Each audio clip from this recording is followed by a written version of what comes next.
Well, hello everybody. Mike and Tamara from American Cycling Network, and we're just talking off camera. Today's subject you're gonna like. In fact, I was speaking with Jason this morning. He's got a slight injury, or not really an injury, just an ailment in one of his legs that bothered him on a ride Saturday. But the today's topic is training through injuries. And Mhm. Tamara's had been injured. I'm of course am in the middle of it right now, or at the first stages of it. But before we get started, I want to brag on Tamara. Man, it's such a joy and a pleasure to know her and to be affiliated with her. She's a licensed cycling coach with both the USA Cycling and the United Endurance Sports Coaching Academy. She's coached various athletes to the national level. In addition, she is a triathlon coach qualifying athletes to the World Championships, and she holds a lot of specializations. One of them happens to be a specialization in exercise therapy and rehab. Tamara is also a competitive athlete. I've had the pleasure of riding with her. I can vouch for that. She is heavily involved in virtual cycling as a ride leader and racer with the U.S. military esports as an athlete. And Tamara lives for a challenge in both endurance and climbing, both IRL and virtual. And then if you want to get in touch with her, you can reach out to her through her website. It is ignitesportsperformancecoaching.com. And we'll put that in the description, but it's ignitesportsperformancecoaching.com. And so training through, oh, I, and we set this up before I knew I was going to have a crash with this subject. And because of our schedules, we've skipped a week. We had planned to skip a week of recording. So I'll just tell you, I'm just so thankful that I broke my collarbone in three places.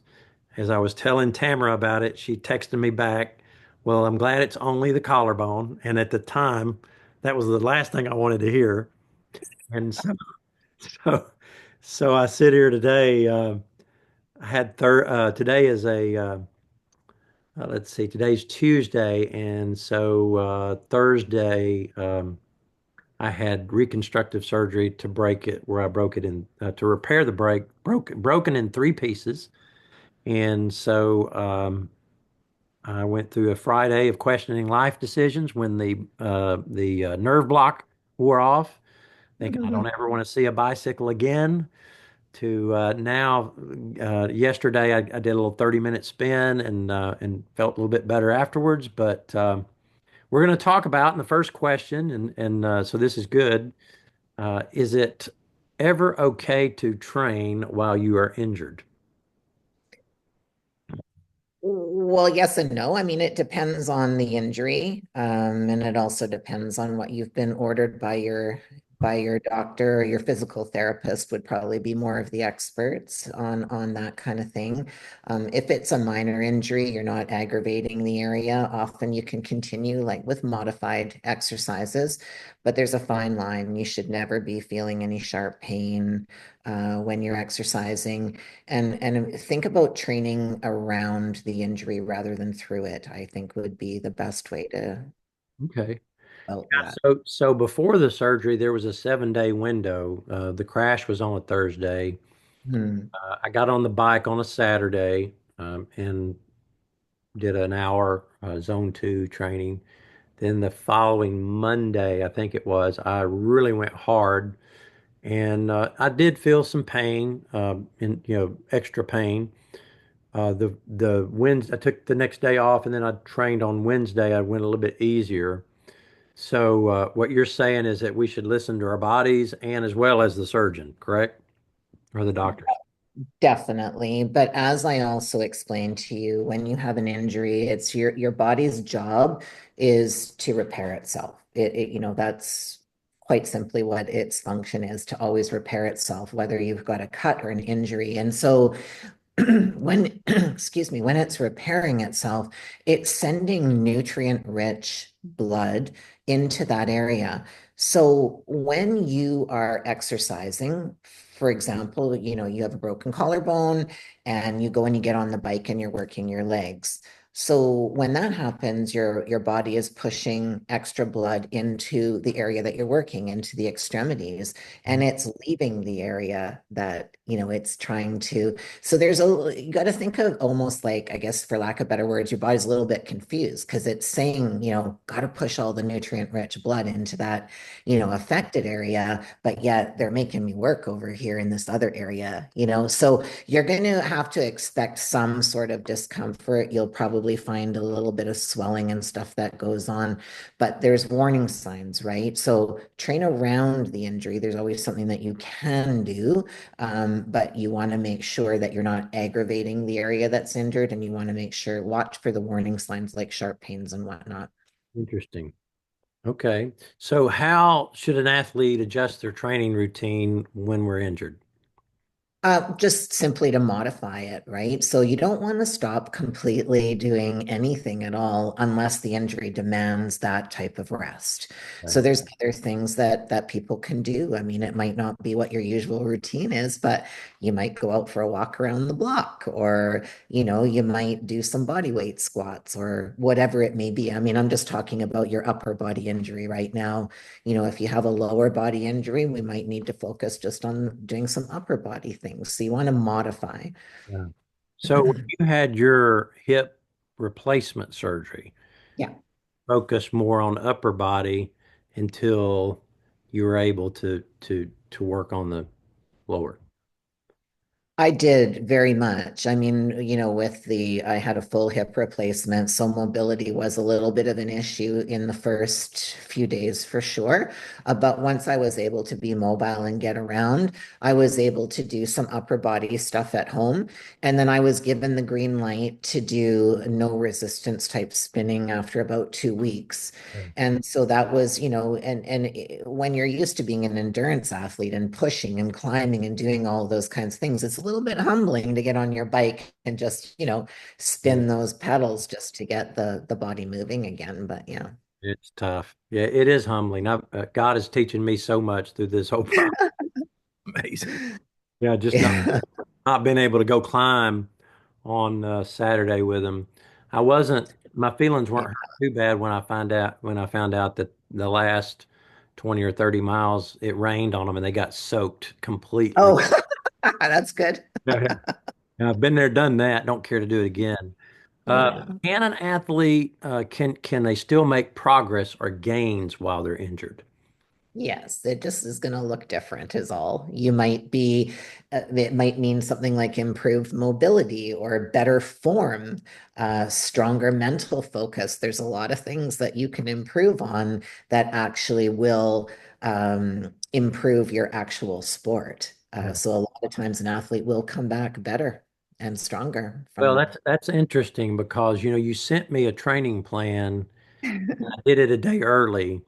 And for me to be able to accomplish a few of the intervals, I literally had to lean over and put my left hand on. Now, this was before the surgery.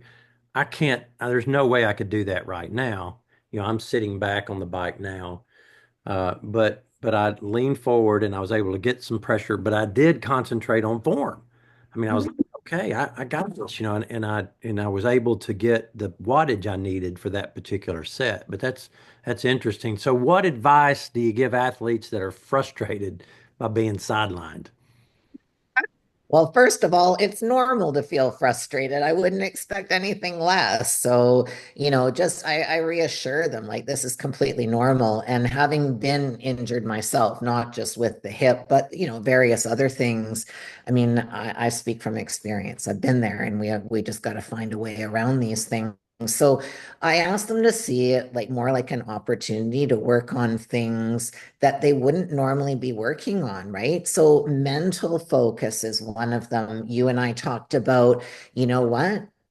This is an opportune time to do some single leg drills. And you said to me, single leg drills. And I said, yeah, like we should be working on, oftentimes it could be an imbalance that caused an injury. Yeah. Right? A lot of people don't even realize that they have these imbalances. So you've got a perfect opportunity to work on so many things when you're sidelined.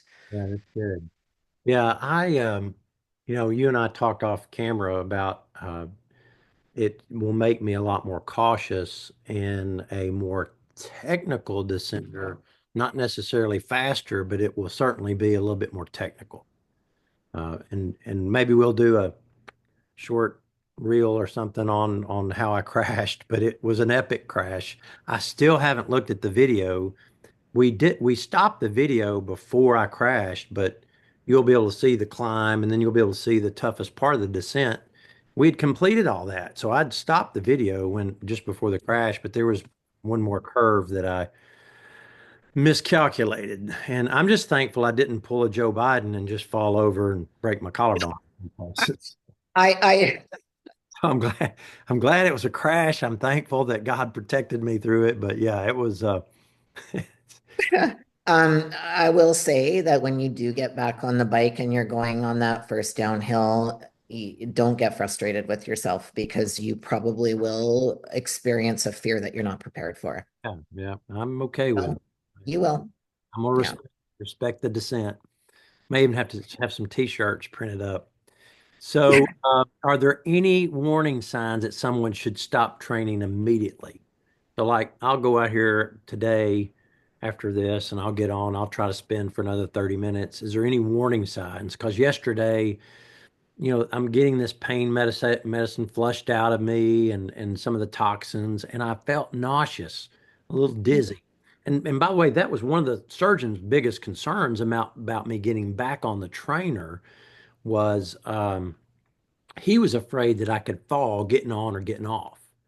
Mhm. So I've actually adjusted how I get on and how I get off to eliminate that risk. So are there any warning signs that if someone's in that comeback that they should stop training immediately? Sharp shooting pain is not okay. If Okay. you have sharp shooting pain, that's a definite warning sign and you need to stop. Also, swelling is normal, but swelling that doesn't go away or that continues to increase is not normal.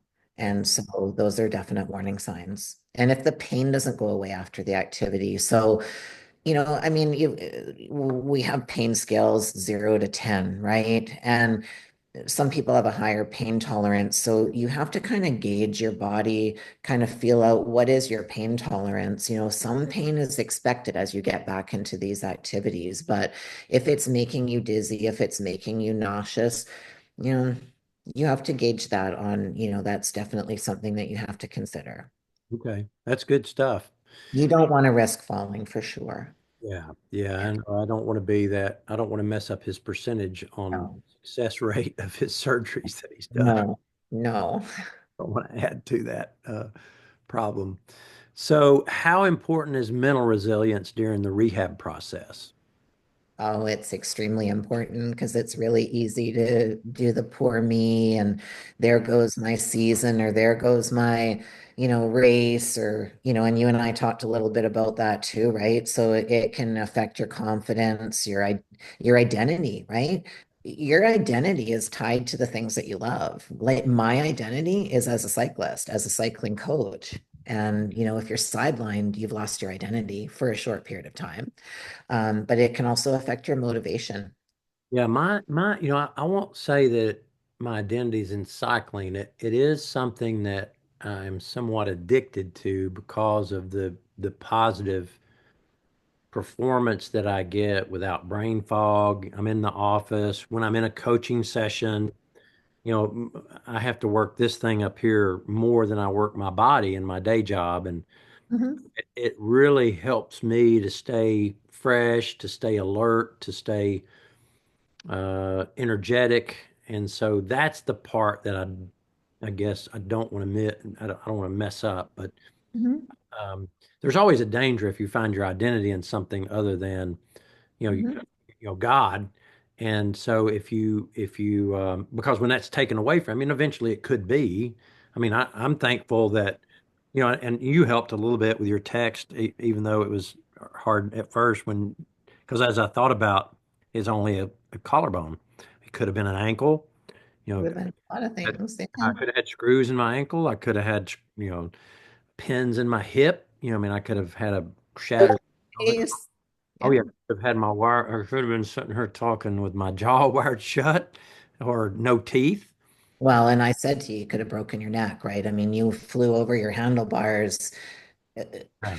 It's You amazing. could, you could have been paralyzed. Like there's so many different things. I Yeah. mean, it's Oh yeah, I could have come down on my head and neck and really messed things up, because this shoulder back here was skin up pretty bad but the impact was here first, but I don't understand how it got skin up back here, but it was anyway, it's tough stuff. So, all right, what about are there common mistakes that people can make during recovery? rushing back too soon, and rushing back too hard. But what I typically see is neglecting the physical therapy. And oftentimes people will do their physical therapy like when the actual injury recovery begins post-op or whatever. But when they start feeling better, they neglect their PT, and that's oftentimes when the body is actually in its full repair mode, is once that pain is gone. And that's when the PT really, really matters. So don't neglect your PT. Gotcha. That's good. That's The good. other thing that I should mention too, because I touched on it earlier, is not addressing the root cause. Sometimes an injury is the cause of not an accident, but the cause of an imbalance, right? A muscular imbalance or a weak core or, not having proper bike handling skills, whatever it may be. It's an opportune time to really look at what caused that injury and not neglect that in the future and work on those things. Yeah, that's good advice. They're not coming back too hard because we have this window of time before the Senior Olympics where we're going to try to hit a certain goal.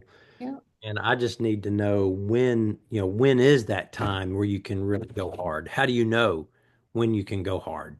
Well, we're going to know. And, you've got a follow-up appointment coming up right now. You're limited because you've told me that you can't get it wet. So that means you can't sweat. So you're a little bit limited right now until that issue is resolved. And then Big we'll, bandage that they put on will not come off until a week from Friday.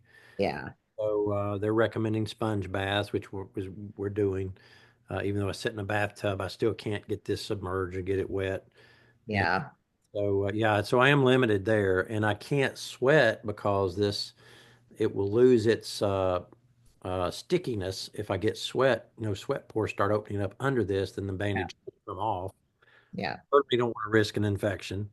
yeah, you don't want that. Be bad. Getting this area infected would be horrible. But yeah, that's Yeah. good advice. What about words of encouragement for somebody like me dealing with an injury? I would have to say it's not the end of the road. It's just a detour. Just like when you get into traffic, it's just going to take a little bit longer, but oftentimes you will end up coming up stronger. You got to see a setback as an opportunity. You really do. I say in a lot of things in my coaching and my personal life, you got to change the story. It's really easy to have negative thoughts go in the head, right? And you just got to turn those around. So why did this happen? Do I need more rest? Sometimes, weird things happen when we need a lot of rest. We might get ill or we might hurt ourselves or whatever. And sometimes it's just being forced to rest. Really, it's an opportunity to look at technique, mental fortitude, so many different things. Yeah, I know that there's Yeah. two rides that I was looking very forward to being in. One is the last Saturday of May. The other one was the first week of June. The one that Greg's doing, that Cherahella. Yeah. Challenge and the Tour de Blunt. Both are great rides, but both have some pretty aggressive descents in those. And the Tour de Blunt, you have to come down a road called Butterfly Gap, and it's very steep, 18% in places, and it's very curvy. And it's also very shaded.